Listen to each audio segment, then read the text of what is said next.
can't take the vertebrae out of your back just to fit inside of someone's ceiling.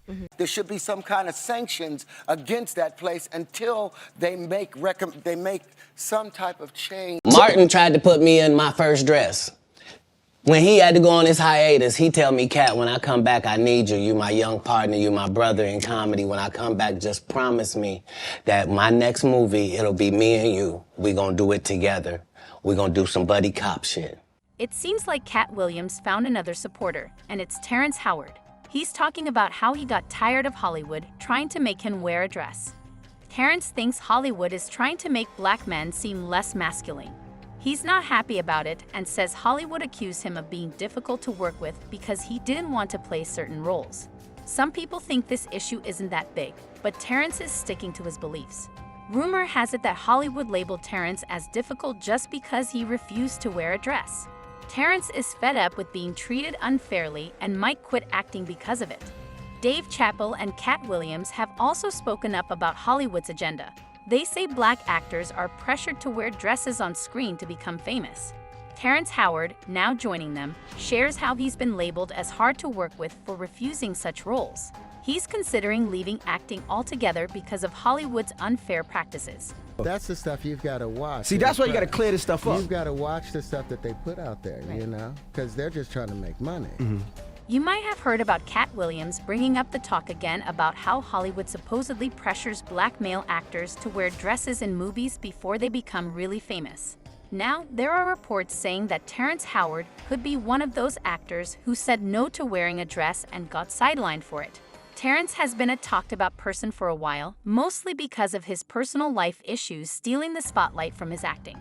But let's not forget, he's still really talented. His personal life drama often overshadowed his acting, but we shouldn't overlook his talent. Back in the early 2000s, Terrence Howard was on the brink of becoming the next big leading man. His Oscar-winning performance in Crash had people thinking he was going to be the hottest actor of his generation. Then, in 2008, he appeared in the Marvel blockbuster Iron Man as Rhodey. Despite having a side gig, he was cashing in as the highest-paid actor in the movie. But by 2010, things took a turn. Don Cheadle stepped in as Rhodey in the sequel, Iron Man 2. Rumors spread that Terrence was offered a massive pay cut, like 50 to 80% for the sequel, but it's unclear if he turned it down or if Marvel dropped him. Entertainment Weekly reported back then that Terrence might have had a temper issue and was difficult to work with on set. However, Terrence fought back against this narrative, claiming he was unfairly labeled as the angry black man, especially after he spoke up about Hollywood's agenda to portray black men in a more feminine light. This push from Hollywood to present black men in a more feminine image is not a new concept. Many black comedians and actors, like Eddie Griffin, have openly criticized Hollywood for this agenda. Black actors and comedians wearing dresses on the big screen isn't a new thing.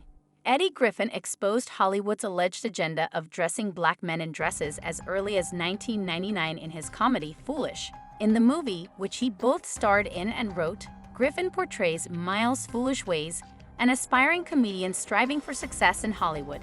There's a memorable scene where studio executives try to convince Foolish to wear a dress for a role, citing that all the A-listers have done it. So what do you think? It's never been done before.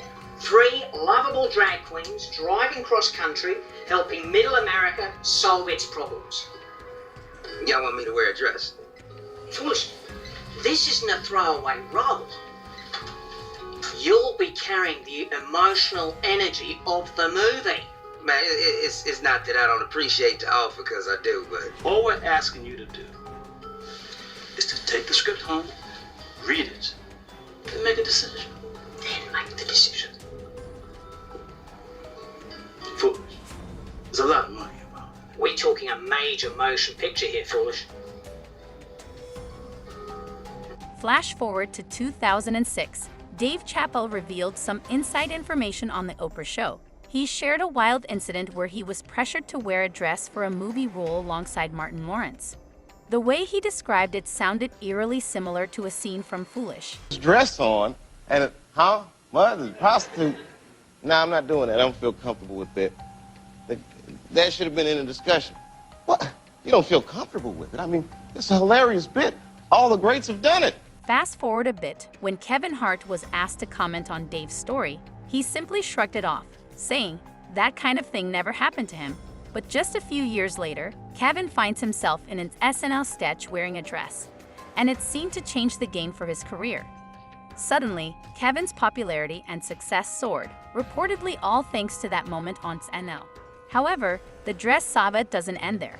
Katt Williams adds to the conversation, claiming that the decision to wear a dress is tied to whether you choose to align yourself with the Illuminati or not. You know, some of us make choices. I think it's not a biggest choice for others. I'm saying at the end of the day, Kevin doesn't have to worry about what people are going to say about him wearing a dress because of the long line of dress-wearing people before him. So now we have Big Mama's house 1, 2, and 3. Yeah. I've never seen Medea in a pantsuit. I think she wears dresses. So now I'm saying, why are we picking on poor little Kevin Hart? Because it was his turn next. Okay. Some of us are against the Illuminati, and we are against the Illuminati at our own detriment. When people are against the Illuminati, then they get punched in the face all the time. The press hates them, and nobody likes them. Back then, most people dismissed Katt's words as a wild conspiracy theory. Fast forward to today, and people are reconsidering his words, suggesting there might be some truth to what he was saying. During Katt's recent appearance on Club Shay Shay, Shannon Sharpe asked him about Dave Chappelle walking away from a massive $50 million deal shortly before revealing the whole dress incident. You won't believe what Katt revealed. Turns out, he had to turn down some lucrative contracts too because they came with strings attached. Now, I've had to turn down $50 million 4 times. 4 times. Just to protect my integrity and that virgin hole I was telling you about.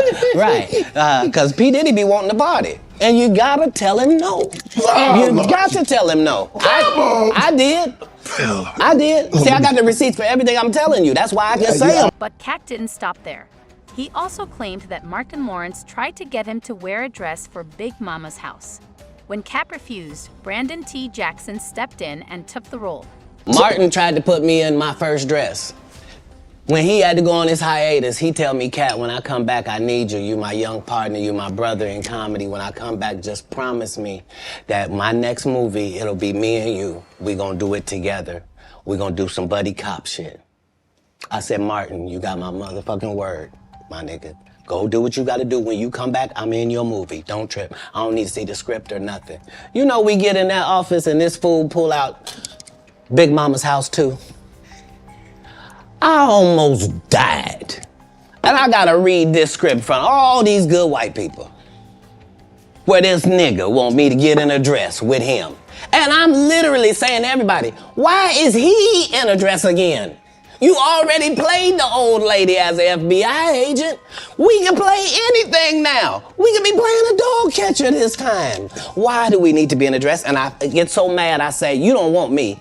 You want Brandon T. Jackson. And that's who they went and got. Twice I said it, they went and got him. Now, circling back to Terrence Howard, reports have recently emerged suggesting that the whole dress issue was one of the main reasons Terrence turned his back on Hollywood. In a recent interview with Terrence, when asked about the rumors surrounding his departure from Iron Man 2 due to anger issues and being uncooperative on set, Terrence swiftly dismissed them. He made it clear that he wasn't going to let Hollywood dictate how a black man should be portrayed on the big screen.